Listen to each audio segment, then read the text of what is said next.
we're back with another episode of the Lakers Fast Break podcast. It's Gerald Glassford coming right back at you here from Lakers Fast Break.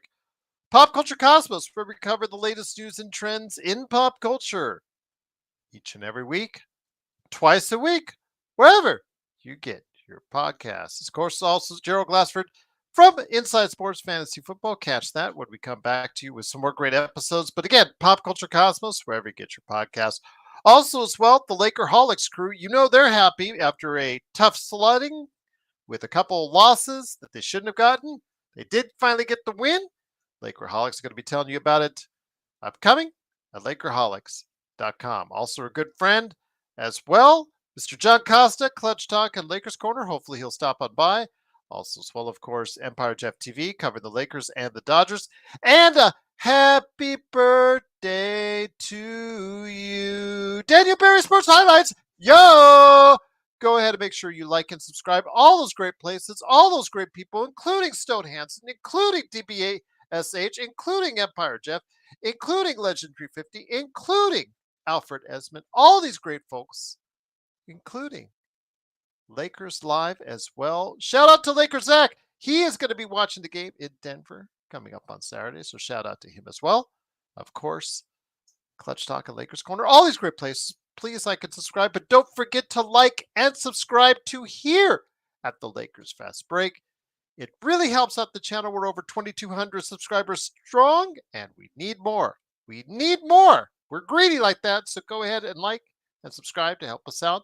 Get us on those algorithms and go ahead and make sure you do your part by liking and subscribing. And also as well, if you want to become a member, emojis, badges. Also as well, of course, I put videos on some occasions straight to members first. We go ahead and post sometimes from Jamie Sweet, his 5 things articles. Sometimes you might get an article from Xbox. Sometimes you might get something from me. Sometimes I put polls in there. But you only get that if you become a member today for just $2.99 a month right here at the Lakers Fast Break Podcast. Yes, Lloyd, you're so funny. Ha ha, ha ha, ha ha. With Luka sitting out tonight on the back-to-back, and also Vando as well, the Lakers headed out to Portland for the formerly known as the Rose Garden in Portland to go ahead and face off against the Trailblazers. During the beginning, though, it looked like it was going to be an easy game for the Lakers. Unfortunately, when you're out on the road on a back-to-back, you always have to worry about how it works out in the second half. In the second half, Portland started to come back, tied the game on a couple of occasions, actually took the lead, I believe, on 1 or 2 others. But LeBron James and Austin Reeves, they carried the team today with outstanding scoring performances. Yes, they were very sloppy between them. 17 turnovers. But when it mattered the most down the stretch, the offense centered around those two, and they delivered. First off, with LeBron James, big game for him scoring-wise. 40 points for the 40-year-old. Also as well, 8 rebounds. 4 assists, yes, 11 turnovers, but 4 of 8 from 3, 8 of 8 from the line. Austin Reeves, 32 points from him, 12 of 13 at the line, 7 assists for him. Yes, 6 turnovers. I understand that. I know you guys are going to target both them on their turnovers. The offense did not move as clean as I was hoping, but unfortunately, it didn't look good there. They were still able to close it out strong in the fourth quarter and get a 32-25 advantage in the fourth quarter to pull it out with the victory, 110-102. They're still in 5th place in the Western Conference, but they are now 33-21. I'm going to go ahead and verify. Yes, still 5th place, 11 games back in the Western Conference. Waiting for the guys to show up and get over here one more time. But I'll tell you what, I'm so happy to see you guys out there. Truly appreciate you joining us. YYC made 9 threes and we won. That's pretty good. Yes, I know, but the 11 turnovers, a lot of people are going to focus in on that for LeBron, and the 6 turnovers for Austin Reeves. I get that as well. But you know what? I will take the win any way we can get it. 33-20. And here today to go ahead and discuss it is a good man indeed. I know we give him a lot of stuff and he gives it right back to us and then some, but he is. Yeah, You don't give me nothing. I give you a lot, man. You give me Yes. nothing. I got nothing. I'm Teflon. Yeah, you do got nothing. You do have nothing. Absolutely, indeed. It No, is, I of got course. nothing from you guys. You guys Oh no, can't. no, no, no, no, no, You no, can't no, break no, this. no, You can never no, break no. it. You said Never. the word. You said the words. You have Hey, nothing man, if you don't because understand I give English, you. that's on you, man. That's on you. No, no, Sorry. no. You phrased it that way. I'm gonna go ahead No, and. there's no phrasing. Yeah, you phrased it that way. This No, is my good friend indeed. I'm like a scorpion. I'm like you can't. You can freeze me, and I'll still come out alive when I thaw out. That's just how No, it is. not the kind of bug spray I have, man. I've No. also got exactly a exterminator to take care of you guys. Believe me, we get our share of scorpions around here. We know how to deal Where with the them. hell It are is, the of course. jackals, anyways? Oh, well, jackals. No, we don't deal with jackals out here. But it is, of course, my good friend indeed. It is a guy who watched Team USA lose in hockey, but still managed to keep his eye on what's going on with the Lakers. It is, of course, Ox1947 at LakersBall.com. His game you need to get. Corrupt, Coreupt on Steam, and then also as well his company. You need to go ahead and make sure he starts doing some work on for you. Simblades, Simblades with a Y.com. It is of course Joe Soro. Joe, good to have you here, my friend. Not the prettiest win. Luca and Vando taking the night off on a back-to-back. Lloyd Avenue would thought he'd be so sly to say Luca got 0 points today. Ha ha ha ha ha ha. So the haters would be out, like I predicted during the game. I said I knew as soon as the Luka was going to be out. Of course, the haters will come soon after. I know the haters are going to talk about the 17 turnovers combined between LeBron and AR. No, the ball did not move very well. Again, Joe, they shot way too many threes, but still, the Lakers got it done in the end, and that's all that matters, my friend. Yeah, Portland was just not playing good basketball either. The Lakers seemed to they had good ball movement at the beginning of the game, and then they started getting a little sloppy kind of towards the middle of the game. Very isocentric at times. And that's pretty much what the NBA has become. It's become isocentric with lazy 3-point shots. That's how everybody plays. And the reason why I think they play this way is because if you play traditional basketball where you go in and out like they used to, it takes too much time to score. And if it's only going to be 2 points and it takes you 20 seconds to score, the other team can just go and hit a couple threes and you're already behind the 8 ball 4 points. And I think throughout a game, I think that's what that does. Now, it doesn't make the game look pretty, which and because NBA basketball players have become soft, injury prone, and I'm going to get to that with this Victor Wembanyama thing because this is just the injury. The injuries in the NBA have gotten like today. It clicked on something to me tonight, and I'm going to ask some questions and try to figure out what in the hell is going on. Victor is actually one of those guys that has good diet, that does a lot of yoga, stretching type stuff. Like this guy is prepared. This guy is on it. This guy cares. Yet, and I don't remember ever seeing. I mean, there were injuries in the past, obviously, but these injuries are just. People used to play 82 games a year. They used to go. It would take a broken bone to on the legs to get you to not play. Now there's all these things coming out, and I'm just curious on what the hell is going on. It's a nasty blood clot, though, Joe. So that's why It's a blood clot. It's a calf. It's a groin. It's a broken femur. Whatever it is, what superstar in the NBA right now is actually playing without some kind of injury? It's just and something that's going to take him out for the year. It's just something weird with this stuff. Whatever it is, the diets, whatever supplements these guys are taking in. I'm around a lot of health type stuff, guys. I have family members that are bodybuilders, people that work out all the time. They're in that world of protein shakes and mental health and all that horse shit. And I'm sitting here. I'm the only one. I'll take a daily vitamin just because it's just to catch up on some stuff here and there. but I'm not doing any TRT. I'm not doing any testosterone. I'm not doing any green, yellow drinks so that I can fly in the morning, or jumping into a fucking igloo so that I can jumpstart my blood and whatever. And yet, how come everywhere I go for the last 4 decades, I get sick once every decade. I'm walking around doing whatever. I'm not hurting anywhere. I'm not doing anything. I'll get sore if I work out or do something like that, like a normal human being. Well, what is this? Like, what's going on? That's something I want to talk about before the night's over. But as far as the game is concerned, I guess throughout the night, I just kept having the feeling that Portland was going to screw it up. It was there. And normally the Lakers don't play well in Portland, but I guess I should have said that yesterday. I should have said, well, there's been a little bit of a neutralizer to that, because LeBron seems to love to destroy Portland. That might be his second favorite team behind Toronto in his career.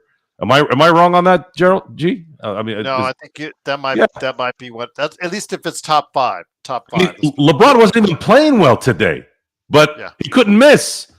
Number one would be Toronto, though. He'll always be Toronto. Yeah. It'll always be LeBronto. That's for sure. But I just find it hilarious that for some reason this guy loves playing in Portland. Can Trudell go over there and ask him, like, what is it about Portland, or get that Fox his buddy Allie Clifton? He won't even answer my retweets. He won't even answer my messages when I tweet or when I send a message to Mike Trudell to clarify his statements in regards to the Charlotte game. So he won't answer our text for anything. I don't think he's ever going to answer your text, Gerald. Sorry. Yeah, he barely answers people around him, let alone people he doesn't know. Well, again, it would be nice to have somebody ask him that question. What goes on in Portland? Because I was in Portland not too long ago, and I don't know what's appealing over there. But sorry, Portland, it is what it is. But the Lakers, I didn't say this was going to be a loss. I was worried about this game because I always worry about Portland and Portland, Utah and Utah, and Denver.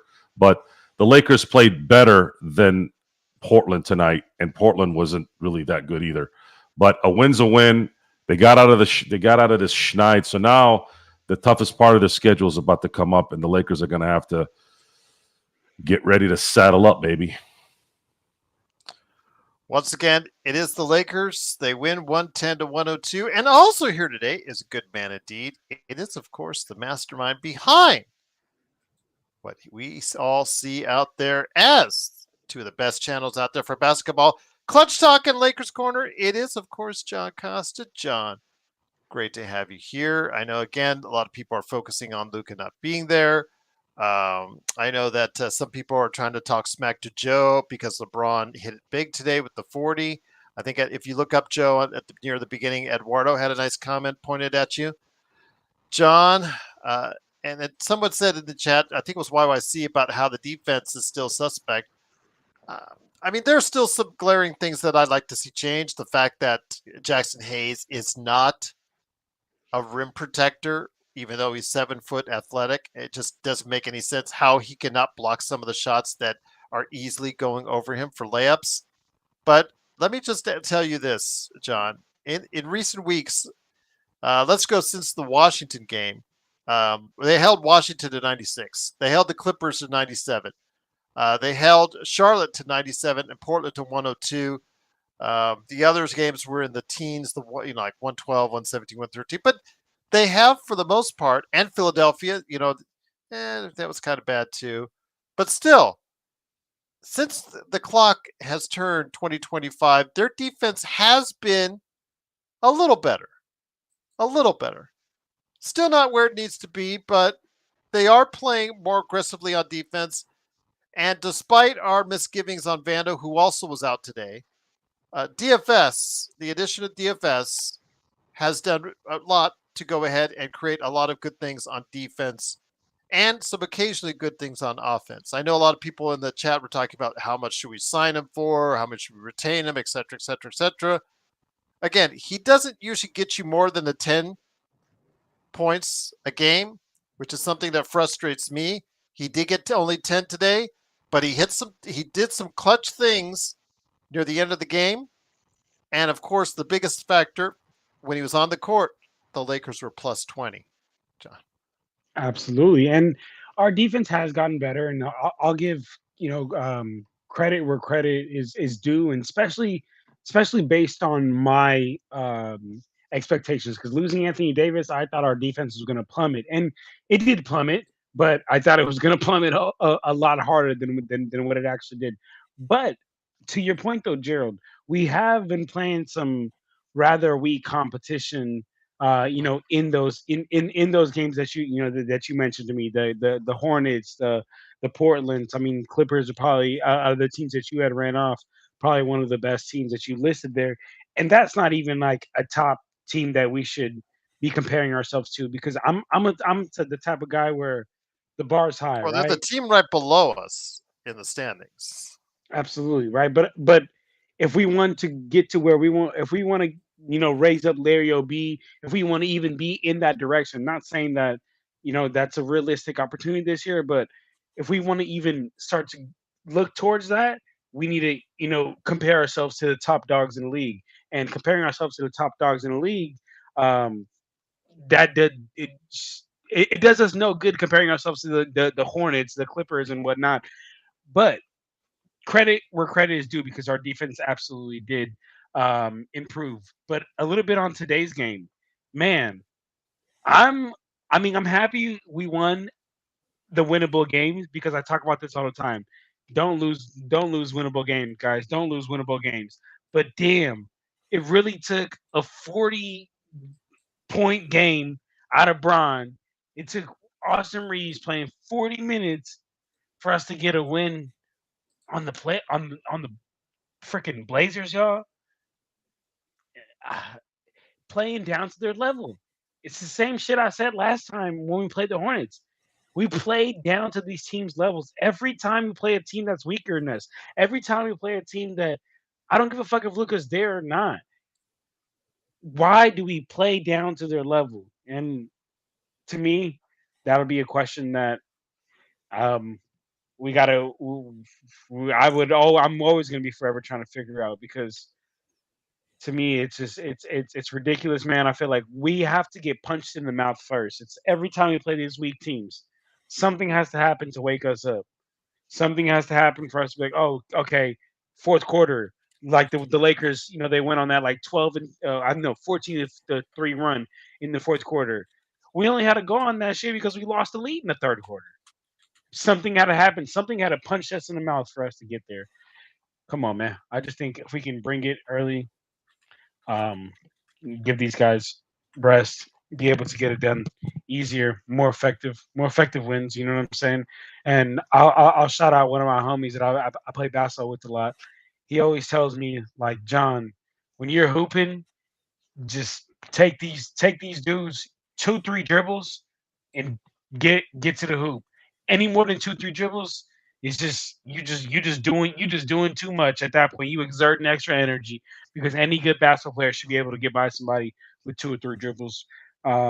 So I say that to say let's have some effective wins and not exert unnecessary energy by playing LeBron James 35 minutes and forcing him to score 40 points and my boy AR 40 minutes. But good to be here, and I'm happy that my Wi-Fi is fucking working because it was ass all game long. It was so annoying. Nice.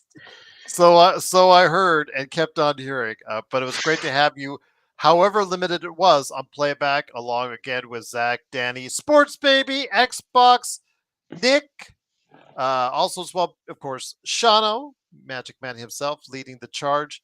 It is, of course, the Lakers fast break. The Lakers do win 110 to 102. Again, they're 33 and 21, fifth place in the Western Conference. Joe, who are they playing next? They're playing Denver in Denver, a team that's won 9 in a row. You couldn't get them at any worse time. Jokic is doing those video game numbers like he did tonight. What, 29, 17, and 9?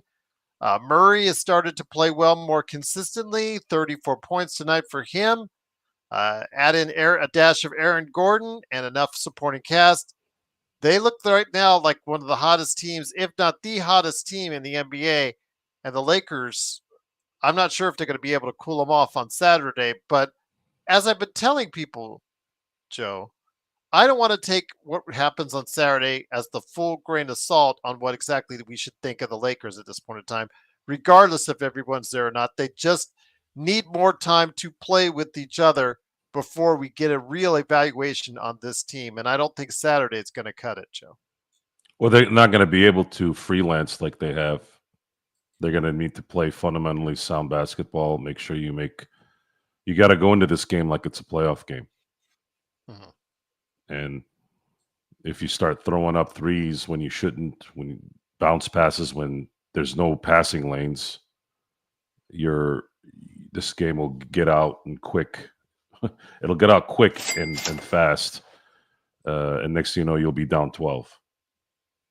That's something that JJ needs to make sure doesn't happen. Looking at the team, the team didn't really have a lot of depth, really. Consistent depth throughout the year anyways. The issue now is Luka. Is Luka going to be able to play well Saturday? Is he going to labor? If he labors, it's going to be a problem. It almost would be better if he doesn't play. If he can't really play it to where he's a threat and he executes, meaning if they leave him alone at the three and he starts hitting threes, that's a threat. Controlling the ball, giving LeBron enough time throughout the game to not be tired in the end. Also, we're going to need Luka to be the guy that makes the shots at the end of the games. There was a pretty scary statistic that our friends shared today. Matter of fact, my cousin also sent it to me afterwards, and it wasn't good. It wasn't a good statistic. It was a 1 for 29 stat where LeBron, when LeBron performs when it's 5 seconds or less to take the lead, or was it tie as well? Something like that. Let's just put it this way. LeBron is not very clutch, but this is something that we already knew even before he came to LA, but he's been really bad at being clutch with LA in the last minutes. And being that the Lakers play Denver well for about 2 quarters, sometimes 3, maybe sometimes even 3.5, you're going to need somebody in the end of those games to close it out. And that's the excitement with Luka. Luka is one of those guys that actually does that kind of stuff. So I don't know what his health is right now. If he's going to labor like he did against Charlotte, then I wouldn't play him. He's got to be effective in that game for the Lakers to have a chance. And the Lakers have to play fundamental basketball.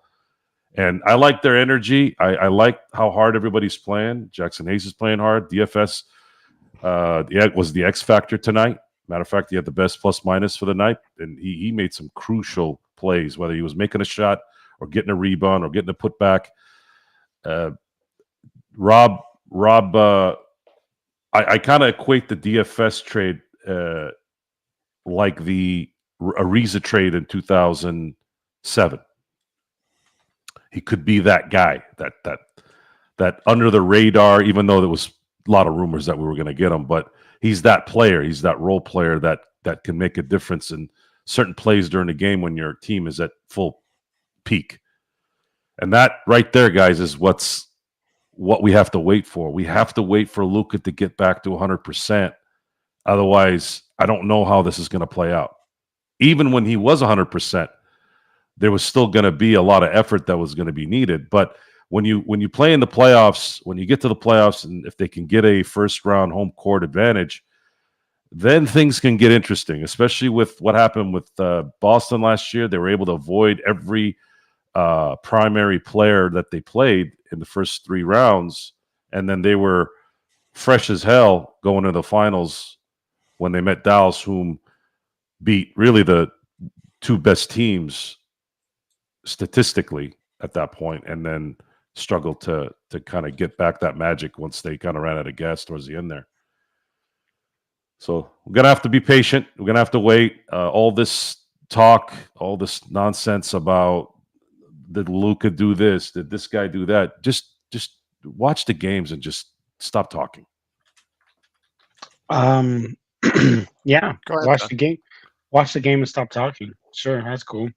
No, I'm just kidding. But Riddell, brother, he just he responded to my comment. He said, "I don't think anyone's playing." He said, "I don't think we're playing to anyone's level. I'm not sure if these guys are that good. They seem a bit sus to me." Absolutely, but I can confidently say that we are better than the Blazers. I can confidently say that we are better than the Hornets. So when we have a game down to the wire with the Blazers and the Hornets, to me, we're automatically playing down to their level. If we're better than them, this game should not be coming down to the wire. So that's what I meant to say on that. But absolutely, I agree. There's some things about this team that extremely has me sussed out. The rim protection, the lack of paint presence, the just the lack of continuity that the players have. But there's a lot of things that definitely sets me out. But I can 100% and confidently say that we are a far superior team than the Hornets and the Blazers. I speak the truth. John, get off the weed, bro. Lakers got to play better, bro. Lakers absolutely do got to play better. I speak the truth. Not one time have said that they haven't. Time and time and time again, I have actually uh, got on them when they haven't played, which is what I'm doing right now, kind of, and what I did in last night's stream. When you play down to a team that you're better than, play down at their level, then you have to play better. And it's what I've been saying. So, yeah, I speak the truth too, brother, and I just spoke the truth. I don't know how to do the little sound effects, but You can't handle the okay, truth. we got it for you. Ready? 1, 2, 3. go. That was that. That was that. That was for you. I speak the truth. I just spoke you the truth, brother. Adam, so you're not into Larry Nance Jr. So you don't like a guy 6'9" that can still jump a little, that has a stronger, bigger body than most of the individual stiffs that are on the end of the Lakers roster. That, by the way, did I tell you that Larry Nance actually shoots 45% from three this season? Yeah, that silence on your end, Adam, says it all. So yes, you like the stiffs, I like actual productive players as far as my big man is concerned. But uh, I do appreciate Nick T sending out there his thoughts in regards to the super chat, and also as well, of course, our good friend No Joker as well. Joe, let me bring it back to you. Nick T says we beat Denver already this season during the first week. That was a long time ago, and I don't know how much you could take away from that. That was a completely different team at that time. Again, if they win or lose on Saturday, I'm not going to take it on as a full 100%, Joe, because this team still has a lot to do to get where they need to be before the playoffs. So whatever happens on Saturday, win or lose, I don't think people should go ahead and evaluate and say that's the Lakers team 100% on Saturday, Joe. When did we beat Denver? He said during the first week. I'll have to verify that. No, we didn't. Case. We lost to Denver. Then we played Denver in November. We lost. Got our ass whooped. I was sitting there going, "What?" Yeah. Well, that's what the yeah. No, Let me go ahead and verify that. Yeah, I think you're right on that. But didn't we play them again yet? No, we haven't played them since. Yeah. But yes, tough to answer your question on Larry Nance. Yes, he couldn't shoot past the free throw line when he was with us, but he has developed a jumper since then. But he's not being waived. He's not being bought out. So there's no chance to get him. At this point in time, Joe, it looks like our roster is what it is. And with that said, Joe, what evaluation are you going to make of the Lakers on Saturday against Denver? Natalia, I probably wouldn't double. I wouldn't double Jokic. I would let him do his thing and try and stay in front of every guy on that team. You know how Michael Porter Jr. is and Jamal Murray. They play like Jerry West and Kevin Durant in his prime. They don't miss against the Lakers when they have open shots. You drop a second defender on Jokic and you're gone. You're a goner. If you're gonna do a double, you better get him away from the elbow or the paint, anywhere near that area. Hell, I don't even know if you could even do it near the 3-point line because he'll just shoot a three over your guy. So that's where Jackson Hayes can be effective. The problem though is he's the only tall guy really that can ball, which leaves the lane open, which means you got to have guys really, really stick to their guy. And the Laker players sometimes tend to fall asleep and lose their guys. It's going to be a very hard assignment for 48 minutes. It's going to be very hard. They're going to have to be very disciplined, and JJ is going to really have to figure out a way, since we live in a world now in the NBA where defense is really not that important. People can sit there and argue this all day, and I don't give a shit what you say. The NBA does not play defense anymore. Even if there's series or there's sequences where the defense helps the team win, you still can't really play defense to win games. You still got to make shots on the other end. And the Lakers are going to have to make sure that they wear out Jokic, wear out Jamal, wear out Michael, wear these guys out on the other end. Otherwise, they'll be fresh and they'll be running around and making shots because they have a mental edge already on the Lakers. That's why they need Luka. But really, if Luka is not able to be effective in this game, I don't know how they're going to win this game. Denver would have to be so arrogant and just making mistakes, kind of like how Portland did tonight, for them to lose this game. I was going to say about that double. I think that's like the worst thing you could do with a player like Jokic.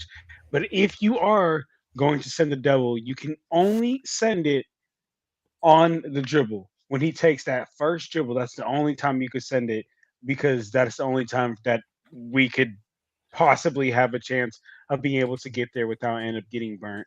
And Denver literally plays too. They play at their best, to be honest, when Jokic is getting doubled. So yeah, I don't know about going like any player, no matter who they were. They did this to Jordan.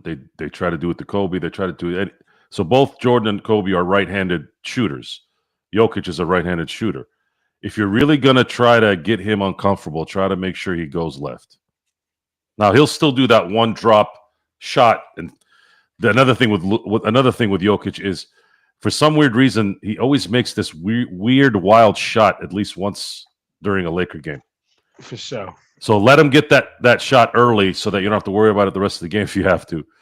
But make him uncomfortable. If you have to trap him, make sure you trap him when he's uncomfortable dribbling, like John said. If he's stationed and then you double, he's going to look over and go, and you're done. You're going to be toast. That's it. That's this is you're going to have to ball for 48 minutes. Otherwise, you're not. One dead spot in this game, and they'll go on a 15-0 run, and you're toast. And by the way, LeBron James. This is a thing for LeBron. LeBron, you really, really need to stop wasting possessions. Man, you got a really bad problem with wasting possessions. Austin got into that mix too. This Portland game and everybody follows the leader, guys, especially in the NBA, especially in basketball. Stop wasting possessions, especially when it matters. And every game matters right now. You are not Oklahoma City. You are not Oklahoma City, and you're not Cleveland right now, sitting on a 8, 9, 5, 6 game lead in for the top spot in the conference. If you wanted to do that when you had that lead, sure, I guess, but it develops bad habits anyways. I wouldn't do it anyways. And for God's sakes, why can't this team inbound the ball?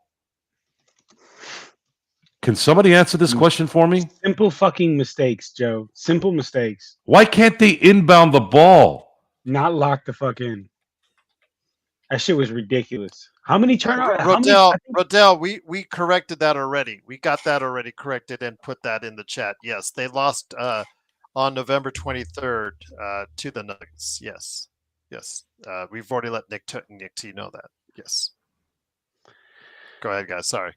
No, you're good. I was just Hey, saying. if he's tired, that's fine, Alan. If he's tired, that's fine. But you still have to. Just because you're tired doesn't mean you have to do a bounce pass in between two guys.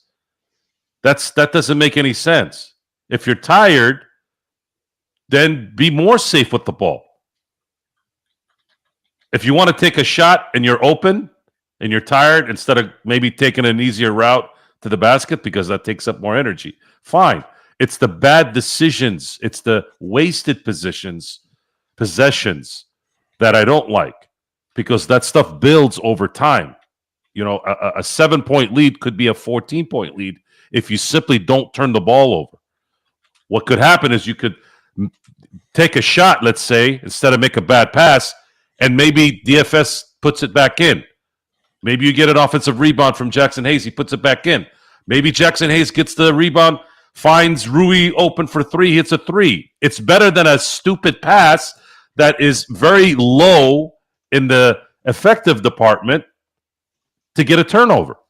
That's all I'm saying. That shouldn't matter if you're tired or not. Matter of fact, the more tired you are, that should be even more of an importance. That's a harder. It shouldn't be that hard. I don't know. I think it's too much. There's too much common sense there. I can't figure out. I've been tired. Matter of fact, when I'm tired doing anything, I'm more focused because I'm tired. Straight up. If he can't guard somebody and he's tired, okay, I get that. That makes sense. But if he's got the ball, you can't make stupid passes. You can't waste possessions. There's four of the guys there, and you also have a ball handling. Your ball handling partner has been doing pretty well, and he's young. He's young. Yeah, he was tired in the end, but he's young. He can persevere. So, and again, it's hard to feel bad for guys who are making $14 million a year. Guys, sack your fucking balls up and let's fucking go. I don't want to hear about you being tired. Sorry. Standard Robert Wheeler question of the day, although I've already got an answer he's not going to like to hear because I just going to be able to prove him wrong on this one. Joe and John, I'll start with you, John. You think DFS and Vincent can contain Murray way better than D'Lo and Reeves last year? I think the Lakers' perimeter defense is better suited for Denver guards despite giving up size and bigs. So I'm just going to note to you, John, before you answer that question, in the playoffs, in that first round last year, where the Lakers lost 4-1, had a lead in every game, and if you would have told me that they would contain Jamal Murray outside of those two game-winning shots to 29% shooting from three and 40% shooting overall, I'd say you give yourself a big pat on the back for the defense that you put on him. It is by far and away, that and the performance against Minnesota, those are the two worst performances of his entire playoff career outside of 2019 against Portland, where he shot almost as bad there. Your thoughts on that? If you're controlling him and we're making him work to shoot under 30% for three and 40% overall, you're giving your team a chance to win. So I don't know how much better you can expect DFS Vincent can do in a series this year against Denver, John. Yeah, I mean, I think we might have some more locked in team defense, but we definitely have lost. I think have lost some individual perimeter defenders. We don't have as good. But Austin worked his ass off, and we're so hard on Austin's defense, which is absolutely putrid at times, but he gave so much effort, it cost him on the offensive end in that series, if you remember, John. absolutely, but if you're making the point that I think you're making, let me ask you something, Gerald. I love effort. Effort's huge. You need effort to, that's 50% of the battle. But do you feel comfortable, and is that something you're cool with? And, putting Austin on a Jamal Murray, if that's what I think you're getting at. Well, no, that's Robert's question. Does he think that Gabe and DFS can play better defense than what was played onto him last year. And I'm saying if you're holding him to 40% overall and under 30% from three, that's about as good a job as you're going to play, and you as good job as you're going to get on Murray. I don't know how much you're going to do better on Murray. If you're going into a series and you're saying, okay, by the way, you're holding the Denver Nuggets' second best player to under 30% shooting for three and his worst shooting percentage ever in the playoffs, I'd say you're giving yourself a chance to win. You just got to make sure you get every other thing in order as well. Yes. Okay. Well, then to answer Robert's question, yes. I mean, let's hope we can get that percentage even lower. But everything else is where I think we're really going to fall apart. Is the the lack of paint protection. It's like we can't have any perimeter mishaps. And like I kind of think back to in 2020, a lot of our perimeter players knew we could have some mishaps because we had the Air Force back there. This time, it's not really the same thing. So I mean, I'll say like we're gonna have to have every other area locked in. And I fear that when we have Jackson Hayes, which you started the show by highlighting how he cannot protect the rim No, he can't. whatsoever.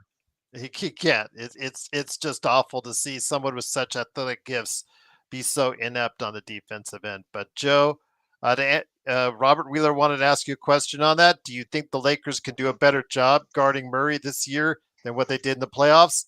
That's a tall task to do, especially the way that they played defense on him. Outside of those two last game-winning last shots, I will give you that. But outside of that, again, seeing the numbers, the Lakers did a pretty good job on him defensively in that playoffs. Although MY is saying he's throwing excuses out there, he was hurt. Well, I think no, I don't think DFS and Gabe are better defenders than AR and Luca, D'Angelo Russell. That there's no doubt there. So a little improvement in those two positions. Who was it that mentioned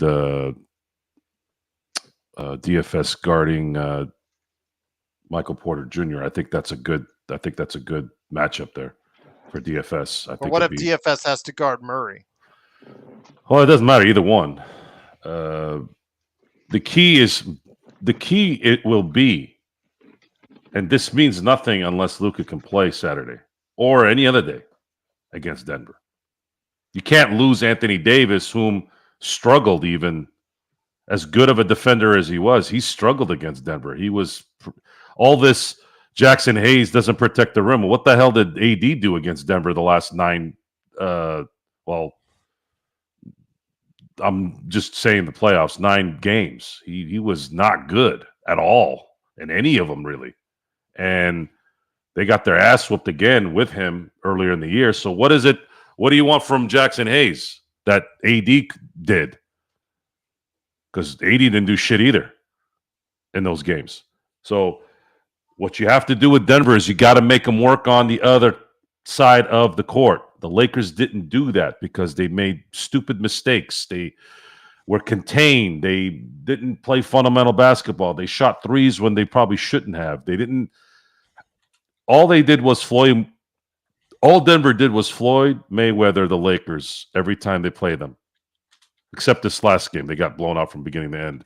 What they do is they give them a false sense of security that they got a lead, that they're playing well, and then as soon as they turn it on, Lakers start folding. And then in the end, they know. In the end, they knew. They knew that AD would miss free throws. They knew LeBron can't hit last-second shots. And even if he could, he's going to pass the ball usually. Although he didn't do that a lot after the Reddish mishap from last year. He actually took the shots, got screwed in one of them in the Boston game. But 1 for 29 is a horrible statistic when it comes to arguably the greatest player of all time. Folks, 1 in 29, greatest of all time. I know the 40-point stuff sounds good, and it's nice when you look at the statistic in a box score, but guys,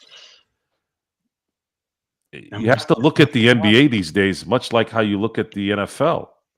You got marginal quarterbacks like Kirk Cousins. If you look at Kirk Cousins' statistics the last decade, he probably beats 95% of the great quarterbacks from the merger on. But would you put Kirk Cousins in the Hall of Fame? Fuck no. Kirk Cousins would have had half of what he did now if he was quarterbacking in the early 90s. He would have got the shit beat out of him. So you guys got to pay attention to the times a little bit. In the end, folks, it's how you perform when it matters the most. Why is Tom Brady the greatest? Why is Jordan the greatest? Why? Well, because they became big in big games. Now, you can look at baseball and say, well, Barry Bonds didn't win anything. He's the best of the last 50 years since Babe Ruth or whatever. There's another reason for that, but we won't get into it. I like Barry Bonds, by the way. He should be in Hall of Fame. But anyways, the key here is you have to watch the games and see what's going on. And you can't get enamored with stats. Stats do tell a tale. For example, a guard who scores 5 points a game versus a guard who scores 20 points a game, that's a big difference. That matters. But if you're scoring 40 points and you're not able to close the game out, what's the 40 points going to do? It doesn't mean anything, guys. And as far as tonight is concerned, I've gotten those turnovers out of the way here, and I'm going to go into the enjoyment of the game, the enjoyment of seeing someone like LeBron James where he is, dropping 40 points. This was an entertaining game. I actually enjoyed watching the game.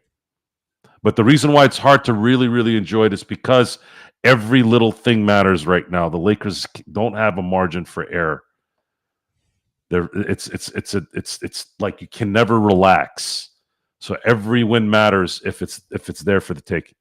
But LeBron James continues to marvel in terms of his ability to continue to be an all-star in the NBA, a legitimate all-star, and dropping 40 points, sure, and getting to the basket and dunking on people. Hey, you can't take that away from him. But I'm sorry, folks, as much as those are fun to watch, I can't really embrace it all the way because I'm about winning.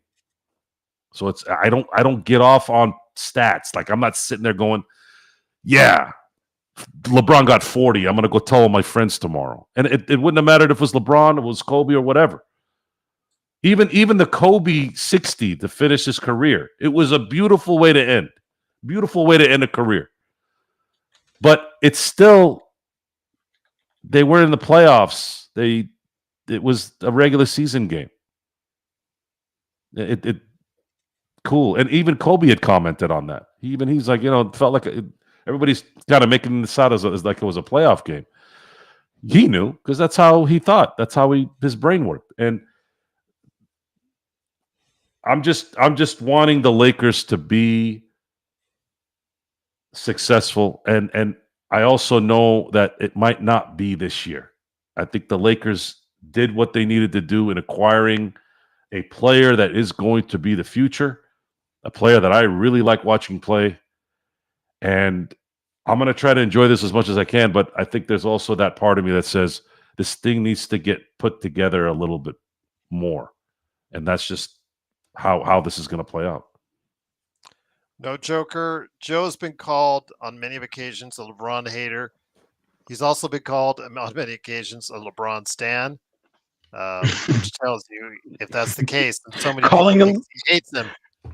Calling Joe a LeBron stan is crazy. And folks, when you're called both, you know you're in the right place. When you're called both, that goes for anything in life, whether it's your political views. And by the way, that's happened too. Same way. Like, people have called me on both sides. So I was like, oh, good. That's great. Matter of fact, it happened on the same day. That made me laugh, by the way. That made me laugh. I'm like, oh, good. I'm right where I need to be. So I am a LeBron fan because he's a Laker, folks. I want you guys to understand this. My issue with LeBron in the past is his leadership, his comments that usually would kind of be a detriment to the team. That's usually where I would kind of get irritated. He tends to speak out of place sometimes. He doesn't have the information that he probably should have. And it wouldn't matter if it was LeBron, Wilt Chamberlain, Kobe, Magic. I mean, guys, you all know I love Magic. Okay? We all love Magic. I love Magic. Always will. But to sit there and say that I didn't criticize him when he traded Zubac, or when he kept getting himself in trouble because he's talking about how he wants to train Ben Simmons in the summer. Like, we were cracking on him too for that. Folks, do you not crack on your family members? Do you not say negative things about your family members and your friends when they do something that you don't like? Who is LeBron James that I can't criticize him? Who? What? Am I a hater because my sister does things that drive me nuts? Am I a hater now of my sister? No. Yeah, hater, sister hater. Yeah. Like, you guys got to get out of here. You got to stop watching music videos and hearing words that are stupid. I don't know where else you find this stuff. Just because I don't like what you do doesn't mean I hate you. Sometimes. Again, LeBron does more good than bad. Just saying. Yes, exactly. See, YYC has noticed it. I haven't said a lot about LeBron, and I've been wondering why no one has asked me why. Why have I not been criticizing LeBron lately? Does anybody know why? I'm not going to give you the answer. You guys got to figure that out because you didn't ask. I'll see if somebody's right. Go ahead and guess. I'll let you guys go ahead and guess, but it's so funny because Sharon left us a comment recently. Said, "You guys got a lot of trolls and haters." I said, "Yeah, you're kind of right, Sharon, on that. But they come at us, we go right back at them, but we call it like we see it, and that's something that very few of these channels do.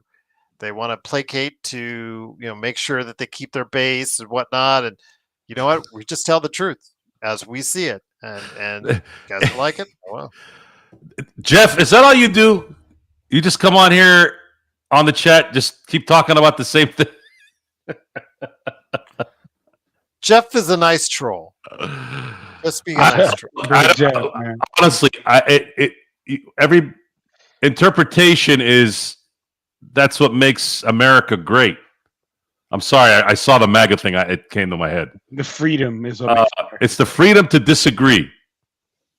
And you can assume the easiest thing the easiest way I can get around that, by the way, is barring abuse stuff to children, women, disgusting things.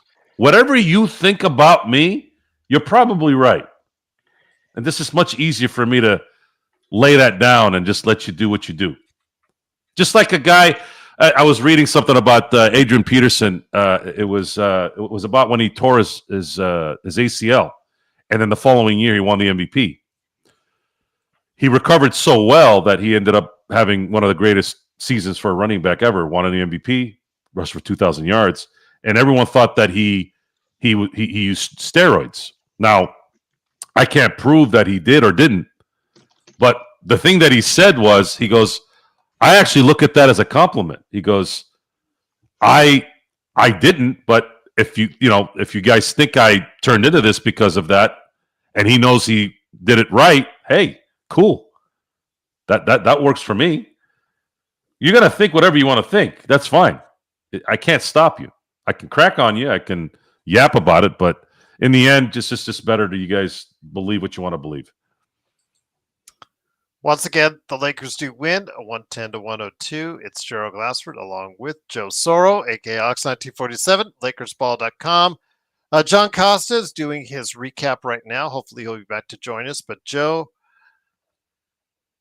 Yeah, again, so many people are going to make so much of a big deal between the Lakers and the Nuggets on Saturday, and I'm not. I'm not going to be one of those people. Again, I just think you need more time to evaluate how good the Lakers team really is. Even if they win by 20 on Saturday, it's still, again, it may not be the same team that enters the playoffs just because of the fact that Luca is going to get better shape by that time.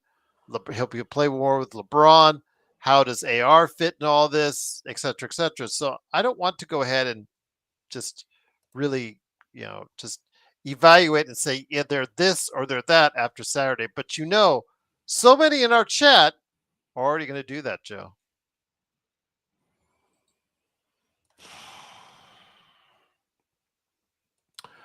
The crowd is getting larger. There's no way you're not going to get more criticism. And I don't look at. I It just gets don't. larger when we lose, Joe, by the way. Yeah, it is because people want to. Because that's when people have more energy to throw their their their axe to grind.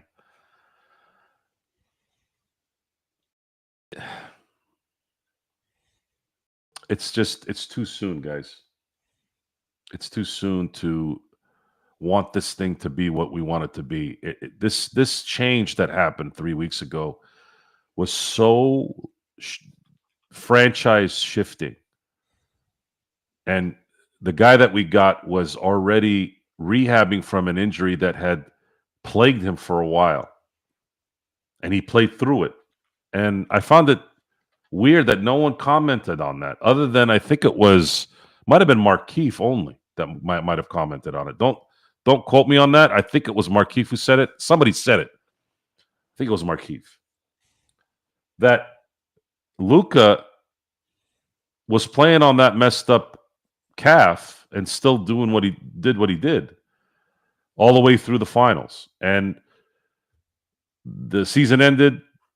I don't know what kind of rehab he did in the summer or whatever. Maybe he didn't do anything, and then he came out guns ablazing, doing what he does, and then he blew the tire there on Christmas. And then now it's like, well, maybe I might need to do some other rehabbing, and I might need to change whatever to get this thing finally where it needs to be. But in watching how he played yesterday, it looks like either he's mentally worried that he's going to pop it or his body isn't moving yet. My hope is that his body isn't moving the way it wants to move, because everything is about his ability to maneuver the physicality of his game, in which where his weight actually helps in that case. The ability to it's very difficult to move a guy that's 6'7", 6'8", can shoot anywhere, can pass anywhere, and also create space in short spurts, which is what Luka does. It's just hard to. It's different if you're 270. I don't think he's 270. I think he's probably maybe 240, 250. But let's say he went down to 210. Is he going to be as effective at that weight doing what he does? I don't know. Maybe if he builds up his legs and gets smaller on the top. I don't know. But he's got a good guy to learn from. I think LeBron has shown that his fitness, his work ethic is some of the best work ethic that you've ever seen in your life. I also think that he's got fibers that God bestowed on him that he's taken advantage of too. That happens sometimes. And all you got to do is look at guys like Ray Lewis to know that those guys weren't born like normal people. Ray Lewis played football like a rugby player. He played like a rugby player without pads, with pads. And it's amazing that I watched that guy move around, and I'm like, how is this guy not in a wheelchair the way he played? Playing in the NFL for 20 years. Not only that, playing middle linebacker. Not only that, playing the way he played. I watched almost all those games that he played, being in the division of the Steelers. So that weight, that physicality is something you have to factor into his game. Is that something that he can't lose to be effective? I don't know. I don't know. And I'm not going to worry about Saturday's game if I start seeing Luka laboring in the first quarter. If he starts to labor in the first quarter, the Lakers can still win. It's the NBA. It's an 82-game season. But this team can't be truly effective until he's 100% because they don't have any room to cover him. AR can take the ball handling duties, but he's not Luka Doncic, and he never will be, no matter how good he's been playing. Joker, why do you keep doing stuff like that, man? Really? Can't we talk normal? I know that he was also asking about, and a lot of people are asking about Connect. Connect looked like trash tonight. Yeah. He looked like he didn't know where he was. He didn't look like he knew where he was. And I'm sorry, Dalton, if you're still mentally drained from what happened, you're going to be gone in the summer at this point. Mhm. And I am not supporting what Rob did. Even if it was buyer's remorse. Because if you look at what's available and what resources you will have by declining that trade, you will know that you will for sure get a better deal. You'll have a better opportunity of getting a better deal. I'm sorry I had to go that way. Even if it was the Lakers' fault, it is what it is. Hey, guys, you're talking to someone who, and some of you were there too. A lot of you weren't. Maybe you were a little younger. Look, that veto that for Chris Paul cost Kobe a title or two.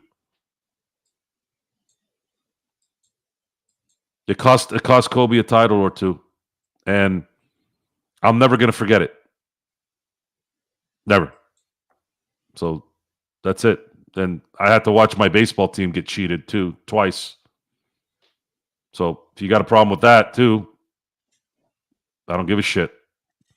You guys want to do a trade? You want to go back in time and make sure that trade goes through so Kobe can have a chance at getting 6 and 7 with Chris Paul? Or how about we take the trophy away from Houston and Boston and give it to LA? Then at that point, then I'll placate you. But as far as I'm concerned, I don't really give a shit. Not even a little bit. I want the Lakers to win championships every year, and I want the Dodgers to win championships every year. And if it means them spending whatever they need to spend because no one else is doing it, so be it. And if it means the Lakers get the best deal that's ever happened in a trade, so be it. I don't care how mad. I sympathize very, very little to the fans or the Dallas organization. I just don't care. I get it that they're upset, but I don't care either. I'm only thinking about my team. Dragon24 agrees with you. He said it cost Kobe 2 more titles with the CP3. It did. Veto. It did. And you are talking about a legacy changing even more career. If Kobe wins, because it's very likely, by the way, that there would have been a Laker Heat final in that time. Because Miami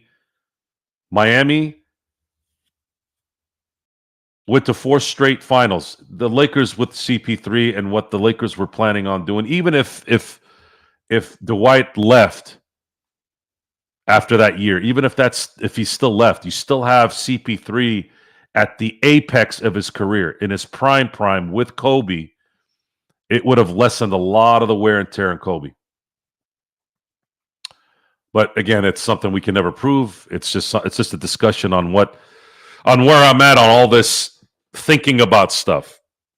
And I'm always going to reiterate the fact that if Luka doesn't work out, also, it's still not a bad deal.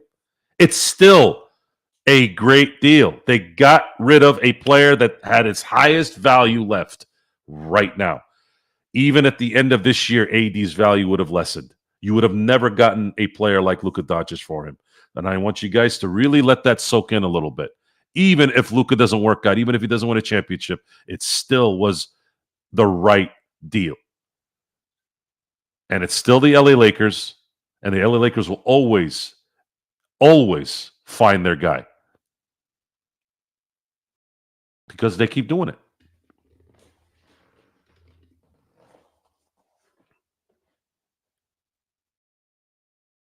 You're on mute, Gerald.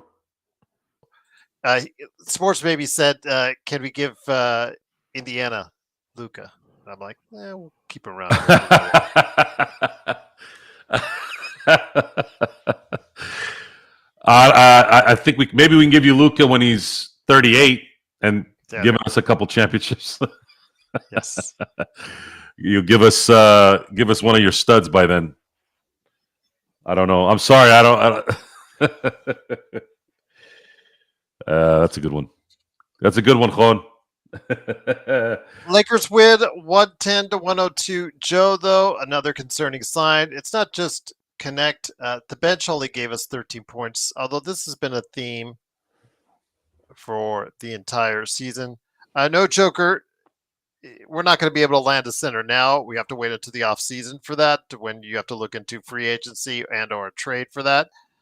I mean, there'll be some names that'll pop up as far as from Miles Turner on to beyond possibilities for the Lakers. So I know they'll do something in the off season.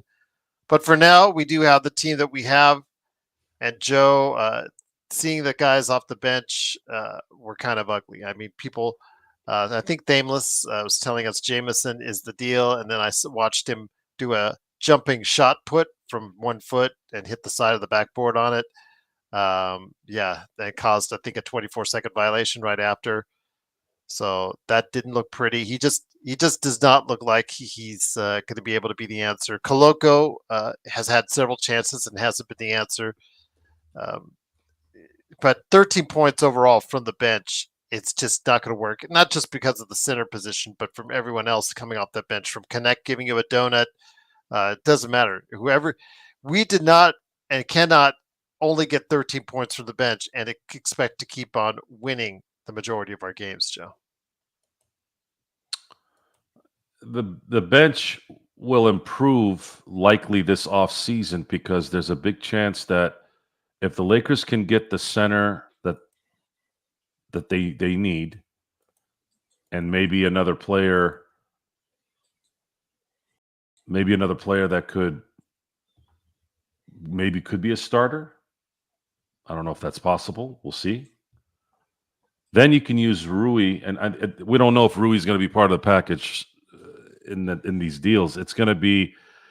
I think let me just say this. I think you have to look seriously hard at trading AR and or Rui, because both of those guys, as we talked about on playback, those guys are going to want massive contracts in the summer of 2026. Will the Lakers pay those guys a combined 100, 125, maybe even $150 million in combined contracts for those two guys, Joe? Well, yeah, but they're going to have to pay somebody. Do you want to get rid of? Well, I'm just saying, but they themselves will be looking for that. If you're going to trade AR mm-hmm. and Rui, you better get somebody that's, of course, like I'm talking bona fide 1C. You got to get a 1C there, but then you still got to have some depth, and then you got to figure out what exactly is going to be the market for Austin Reeves. Is somebody going to finally pay him $30 million? Are you saying that? He's a 19-point game scorer in the league, Joe. So what do those average? Okay. So what is his market? Is he if he goes into free, let's say the Lakers keep him another year and the Lakers let him test the market next year, the following year, right? Mm-hmm. Is somebody going to drop a 4-year 120 on him? That's a possibility, especially with the salary cap going up. Okay. So the salary cap is going to go up. That's usually benefits teams that are over the cap, always. Do you risk? Is Austin Reeves worth $30 million a year? I didn't say if he's worth $30 million. But I'm just saying asking. I'm asking. I didn't say you said it. I'm asking you. Do you think he's worth $30 million a year on this team with Luka and LeBron? No. Okay. So now, how about this? What if LeBron retires after 2026? if you knew that ahead in advance, that maybe is a different story. But I think you lose a lot if you go from LeBron to AR. But then again, you're not paying him as much. You're paying him 30 million if that's the case. But I could see 20, 25 million, 30 million a year for him with whatever LeBron is getting, with whatever Luka is getting. Having to build around your team, that's going to make it really hard, Joe, if you're paying all three of those guys. You got to pay somebody. Now, do you want to pay somebody why who not spread it around a little bit more? Why not spread it around a little more and try to get a little bit more quality depth on your team? who is quality depth that's going to take 15 mil per? You'd have to have the Detroit Pistons of 04 to do that, and that's rare. You're not going to get those players. You're going to have to pay 3 max contracts and then pray to God you can somehow get at least 2 or 3 more guys that'll get paid less that can be real important role players. Going to be very difficult. I mean, some of our audience says yes. It's doable. No. He's not. I wouldn't take. If I'm Reeves, I'm not taking an extension early unless it would be the market that would likely be a year from now. I'm not gonna fault the Lakers if they keep him for 30 mil. I wouldn't sit there and go, "Oh my God, this was a bad deal."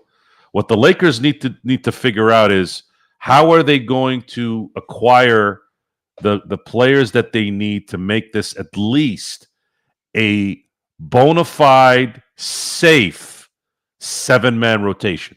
We're talking about when the 6 and 7 guy come off the bench, we're not sitting there holding our breath, wondering if the lead is going to go away, like we did with guys like Cam Reddish, and before he started, guys like Jackson Hayes, things like that.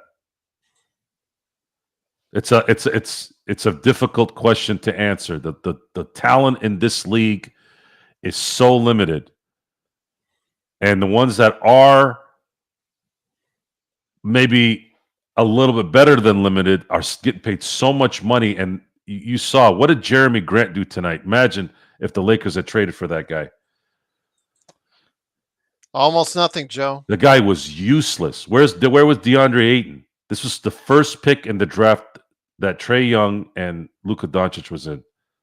Where was he? For 6 weeks. He's out for 6 weeks, right? It's always something with that guy, whether it's his brain or his body.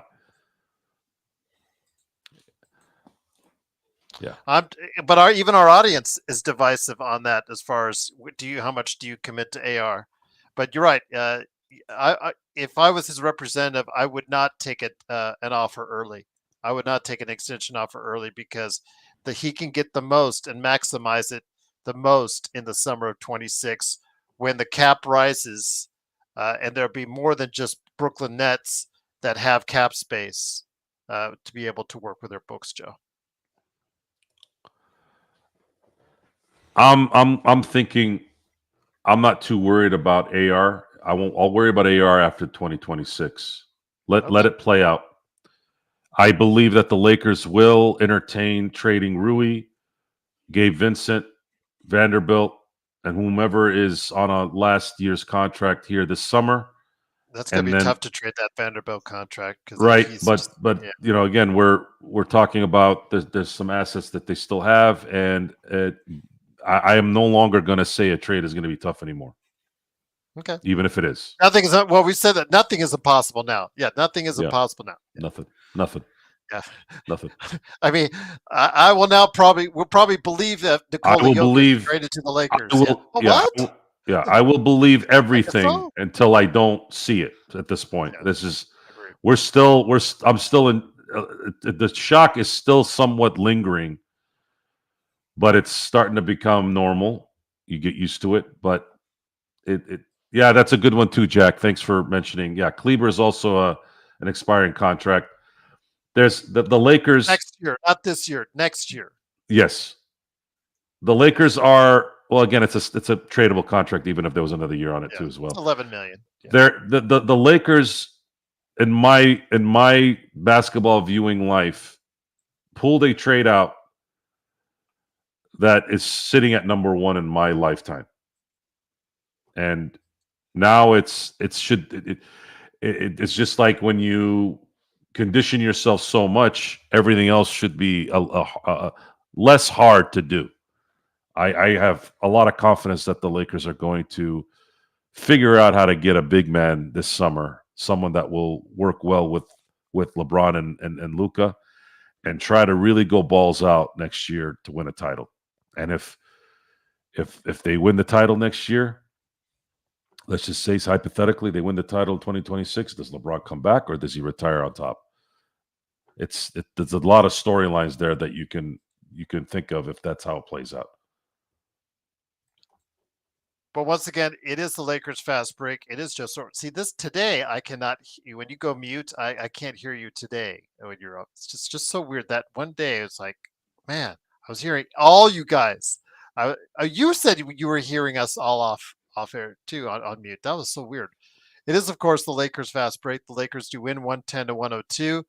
But Joe, again, before we head it out, just want to mention we'll do probably a show tomorrow and then lead you in. Hopefully the Lakerholics will be here on Saturday before we get you into Saturday night's game against the Denver Nuggets. Ralph D says, what if LeBron retires after this year? I mean, he's got a $50 million on the books, Ralph, that he has an option for, which with a no trade clause on top of it. That's what he would be walking away from. It would be good. It would be good. You always said that it would be good if he did. Yeah, it would be good. However, it still would depend on who they could bring in. If they brought in reinforcements that made sense, if LeBron is playing the way he's playing, maybe you don't want him to retire. Let him have another year. Or if he opts out and he goes at a lower rate, he could do that as well.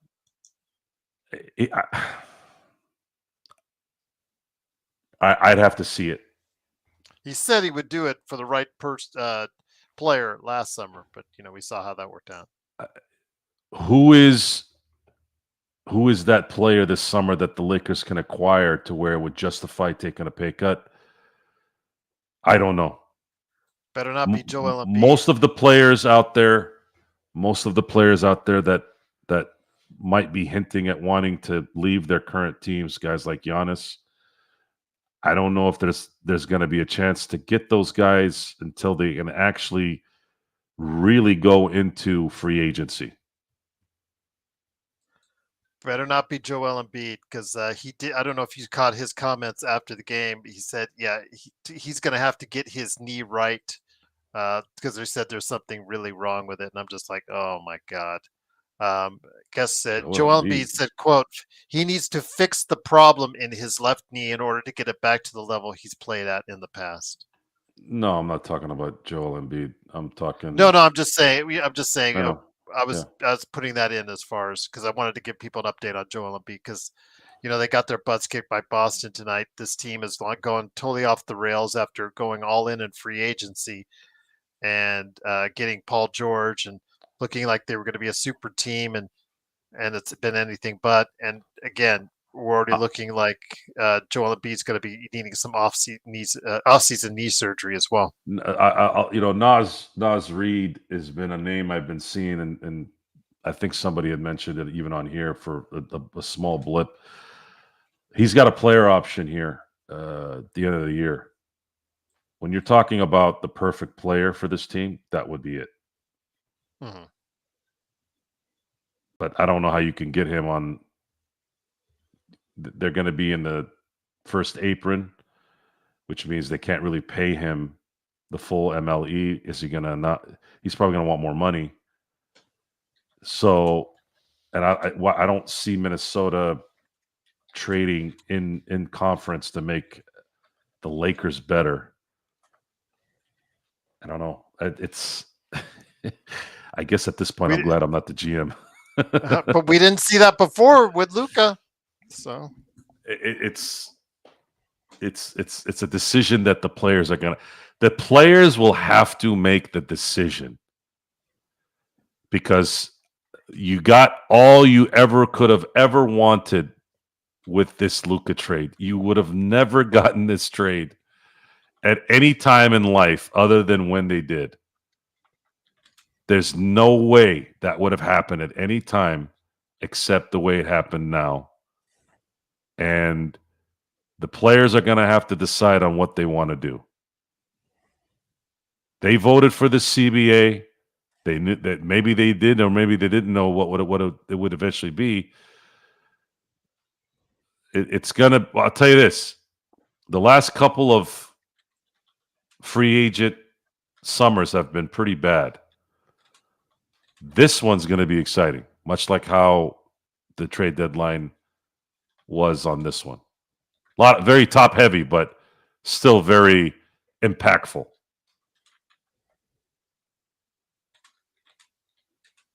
And that's just saying. That's where I'm at. That's where I am on that.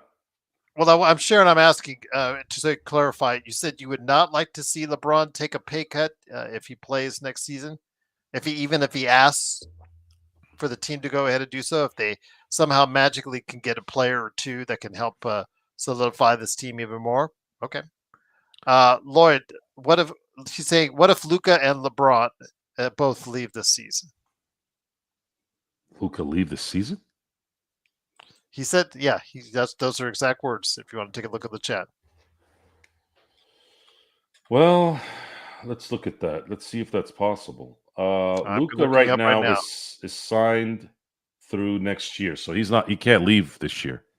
He can't. He has a player option in 2026. Yeah, he can choose to opt out next year. And then if he wants to get back a lot of the money he lost because of the Supermax Knicks from the trade, he takes a 2-year +1, and then which would take him into 27, 28, and then he can opt out of the deal again after the 28 season, and then sign a 5-year, $418 million contract. It would end up being, from a gross standpoint, bigger than what he would have gotten in Dallas. He'd have to wait a couple of years though to get it. The thing is, he would lose more money in taxes in California.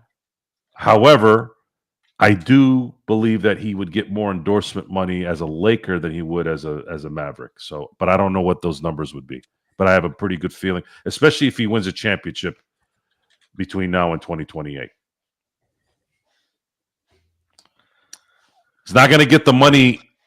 You're asking him to opt out next year and sign a 4-year contract somewhere else. He ain't doing that. Not when the LA Lakers probably sat with him and said, this is your team for the next decade. You own this. He ain't leaving LA, baby. He ain't leaving LA. He has all control. He could leave. There's a 0.01% chance, just like anything else in life. But it's ridiculously unlikely that he'll leave. He has all the control on his contract. He has a no trade clause. I tried to explain this as far as his options. He has full control of his future. I tried to explain this to Gregory Brown for like over a day before he finally got it. And the fact is, he has full control over what he wants to do for his future. So, Sharon, do you know Luka? Because you sound like you know him. Okay. This isn't female male relationships, guys. Luka's not going to up the ante and losing more money by going to another team next summer if financials matter. But he can't leave anywhere. It'd be the Lakers' choice to trade him. I'm talking about next year to opt out. 2026. Yes, next year. Not this year, next year. He can opt out. Yeah, I don't see that happening. If anything, I see maybe a player want to come play with Luka. Question for Joe. So what title run was the most impressive in your opinion of all time? Laker title run or just title run in general? 2001. Most impressive.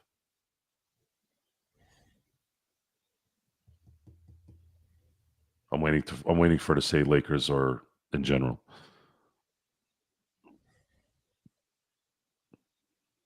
I'd say 2001 for me. If it's best record all time. That one was easy. Most impressive is something that kind of That's had the most some. impressive. I'm just saying. Yeah, that's fine. That'll work.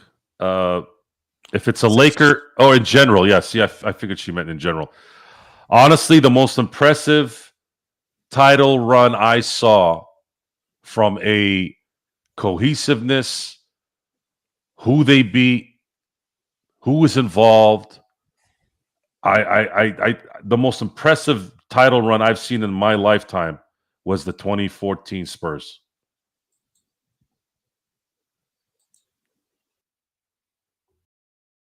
I was not old enough, joke. I wasn't old enough to remember the 83 finals. Richard, I don't think they're giving up Sandy Aldama in Memphis. They're gonna sign him to an extension.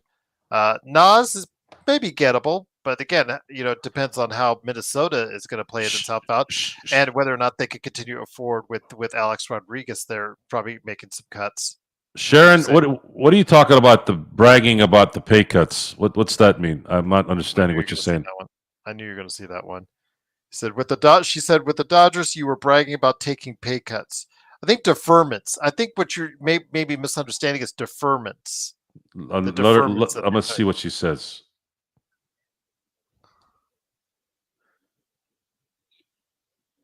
Okay, Jeremy says the 2016 Cavs. Gasol didn't pick the Lakers either in 2008. That worked out pretty well. Yes, it did. Shout out to Gasol. It still looked good the other day. Okay. As Richard says, they can't afford to sign. First of all, I'm gonna explain this real quick about the pay cuts with the Dodgers. When you look at Teoscar Hernandez, according to Teoscar, he had $6 to $7 million more offered. It's not confirmed what team it was, but I'm pretty sure it was the Red Sox. He decided to go to the Dodgers. He took $6 to $7 million less to stay in LA. That is a pay cut. 6 to 7 is a lot of money, folks. That's a lot of money to say no to stay at home. Tanner Scott had more money. I can't remember who that team was. Had more money that he could have taken. Might have been the Red Sox there as well. He didn't. Took the lesser deal. And what happened in that deal is the Dodgers gave him an ultimatum. He had to make a decision the day he signed. He's like, look, we need a decision by this time, or we gotta move on. And he signed the deal at that point, but he would have gotten more elsewhere. So that's another pay cut. Who else should I say?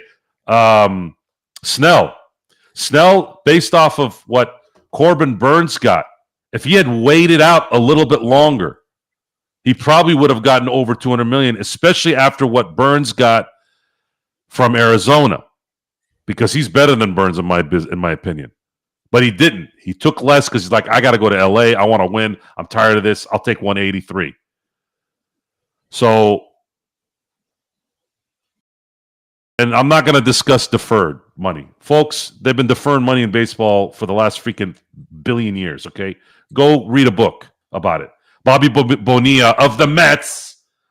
The fact that Mets fans were bitching about it made me laugh. Bobby Bonilla has been paid in deferments. It's a holiday now in the summer. Bobby Bonilla Day. My kids know about the Bobby Bonilla $1 million a year deferment until Jesus comes back. So why are they complaining? This shit's been happening since the 90s. And by the way, folks, the Dodgers didn't go to Ohtani and say, hey, can you take $680 million deferment? He brought it to the table. You know why? Because he wants to win. Oh, and you know why he did that deal, by the way, too, folks? Because he's in California, and the money being deferred at another time somewhere else will save him a boatload in taxes.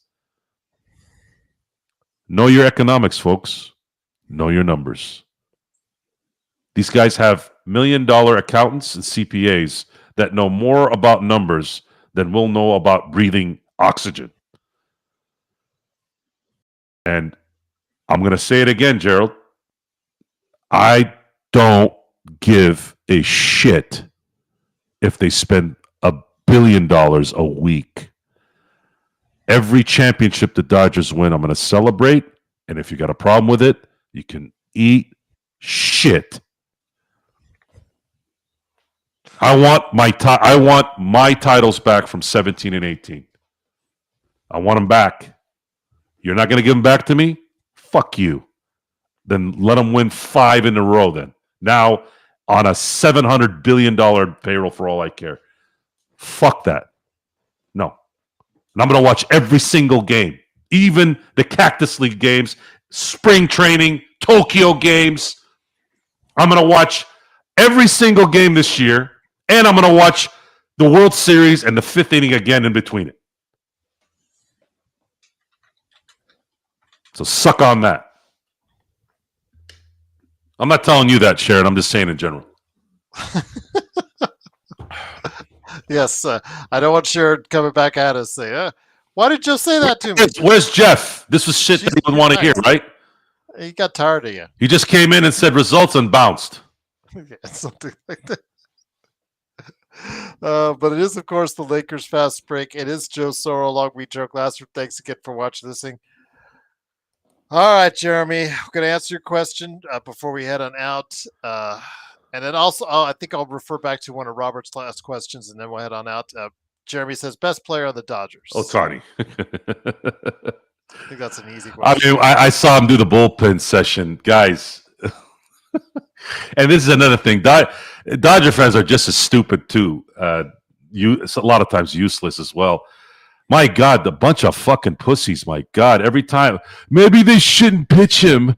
Maybe they should just let him DH. Would you shut the fuck up already? Okay? You just paid this guy $700 million. He dropped 50-50. This is a special player. This isn't a generational player either. This is a one-in-a-century player. One in a century, not generation, century. I'm just going to say, I asked you that, Joe, because remember, as an Angels fan during that period of time, you saw what the Angels did and how they mismanaged him. So I'm just saying, he's had two rotator cuff surgeries. No, it's just Tommy John's. One or two Tommy Johns. Two. But So this new surgery is, I guess it's going to be the new, apparently, allegedly, yeah. And I'm going to take your word for it, Joe. I'm going to take your word for it. I just asked myself because I was one of those people saying, but you know what? If you say it, then I'm going to go run with you on that. So I do want to say again, thank you again for everybody joining us. Before we head out, Robert was asking about Luka. Your thoughts on him? In fact, actually, several in the chat have said that Luka, they feel, is going to dominate on Saturday. He's going to come back strong and make a point on national television. I hope so. I really hope so. If he comes back Saturday and starts dropping threes with his step backs and dropping dimes. Look,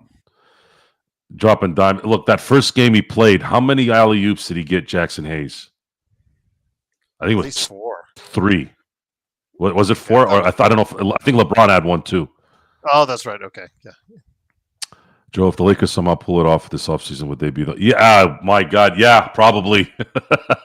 Most impressive Laker championship? Yes, absolutely. Considering what they went through, yeah, let's go ahead and run with it. Yeah, that's that. There's no doubt. It would be oof. That would set the. Man, you think the NBA would be dead after that? If the Lakers win a championship, there's gonna be so much heat. Thoughts on David Ortiz? My dog. I like David Ortiz. I like David Ortiz, the baseball player, and I like the fact that the guy got shot and survived. It's pretty crazy. Badass. Pretty badass. All right. Well, again, I hope Luca does light it up on Saturday. But before then, we are going to go ahead and hopefully have a show tomorrow night.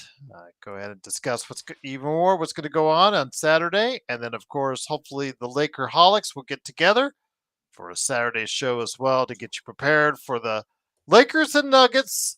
Please stop on by for that on our playback.tv/Lakers Fast Break. Apologies we couldn't get everybody VIPs, but now with Luca being here, everybody seems to want a VIP.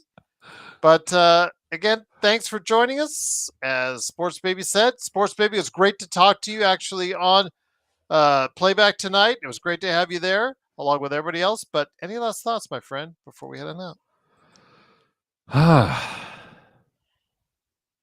It's going to be a nice weekend. Yes. Baseball's somewhat back. Lakers are playing Denver. Lakers are tied in the loss column for the 4th seed with Houston. Mm-hmm. They're slowly getting above that one the 1 point in the differential, in the point differential that was always negative for the first 3 months. Yeah, which is crazy because I'm looking at that and then I'm looking at the Oklahoma City Thunder. Their point differential is almost 13 points a game. And when you look at all the really good teams that have won championships, they're usually sitting around that number. So Oklahoma City, if Chet Holmgren doesn't turn into a China doll, China doll, would that be the right term? Like if you drop a China doll, it breaks. Yeah, fragile. If he plays, if he doesn't break apart, that team is going to be very, very good. And it might be a threat. It might be a threat to win it all. Xbox is so funny. Would you rather win close in Denver or win big? Big, Brandon. I always want to win big. Just want to win. I'll say this. Oh, hold on. Actually, I'm sorry, Gerald. I'll tell you what. I always want big because it's less stressful. However, a game-winning shot by Luka to beat Denver in Denver. Holy shit! This place, Gerald, I think we'd get 300 people that night, Saturday night, and the Stephen A. Smiths are gonna orgasm all over themselves on Monday. That'd be funny. I will say this though, Xbox. He's always either watching, cruising the beach. He said he's swimming right now at Surface Paradise. Or the other day he was golfing. So yeah, man. Look, I'm for the record. This is Money Mark's world, and we have to pay admission to it. It's just something we all have to deal with. That's why he's Money Mark. Yep. And there's some guys that just got it, and Mark has it. And Mark's going to have, aka Xbox, is going to have his own show, late night for us here in the States. Well, actually in the morning here in the States. But he and his bro are going to be talking to Barca. Barca soccer, aka football. So go ahead and check that out. Watching and learning. I used to engineer a soccer 2 show a.m. in the morning? Years ago. Well, I won't be listening to it at 2 a.m., but I will be listening to it when I am awake. Yeah, it'd be nice because I do want to learn more about European soccer. It's been a while since I engineered a soccer show years ago, and I'm a sports guy, so why not? Let's continue to get more knowledge in all these sports so we can be that much better in what we do. He's swimming along Surfer Paradise right now. Man, I'm so envious. Absolutely so envious. One of the greatest exercises in the morning is surfing. My buddy Ken Leslie and I, props to Ken if he's listening. We were going once a week, and my God, you get there, the water is freezing, but you get acclimated to it pretty quick. And then you'll surf for about 45 minutes because your body starts going, hey, dude, I'm getting tired and hungry. But my God, when you get out of that water, it's a primitive thing, I think, just being one with with the world and the water and all that. Man, you leave that place. First of all, you're yoked to like crazy because you're just using everything, and then your body is screaming for fuel, and it's just the two best things in the world: good exercise, having fun, and then having a good meal with good people. One day I'd like to do that every morning, but I'm going to need a house by the beach. Yeah. But until then, he's hanging out with us. That here at the team, Lakers Fast that Break. team, Aaron, I'm sorry, Gerald. Everybody keeps saying good things here.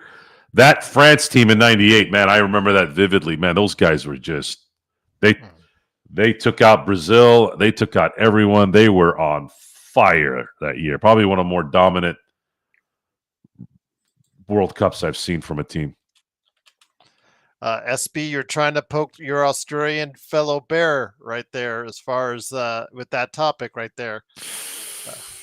Yeah, I'll let you guys discuss that if you want to go ahead. Never talk to.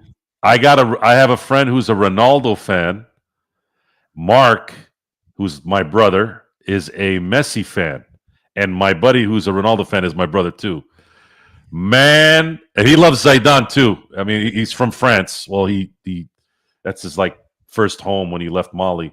But my God, it's so much worse than the Celtic Laker thing or a Raven Steel. It's not even close.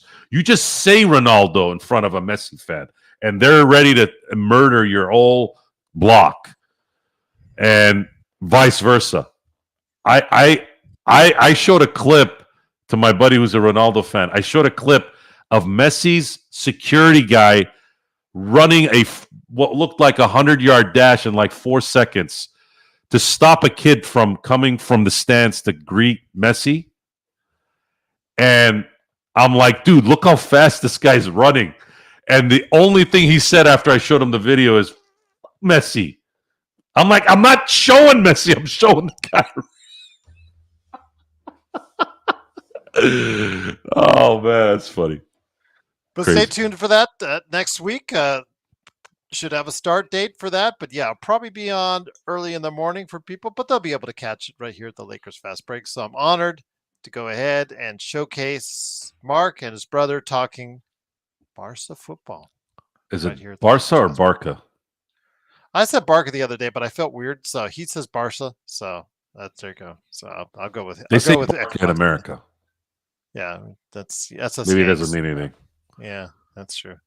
Yeah, heard you and Sean all night long on the going back and forth on the USA Canada game. So yeah, there you go. So many Canada jokes. It was funny. But I will say this: it is the Lakers Fast Break. The Lakers win 110-102. They are now 33-21 on the season, 5th place in the Western Conference.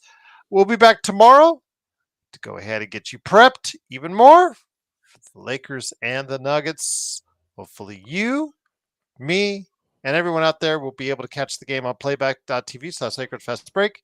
And of course, the post game, the best post game in town on Saturday, will not be at Lakers Nation, Yovan Buha, or Dan the Lakers fan, or anywhere else. It'll be right here, of course, at the Lakers Fast Break podcast.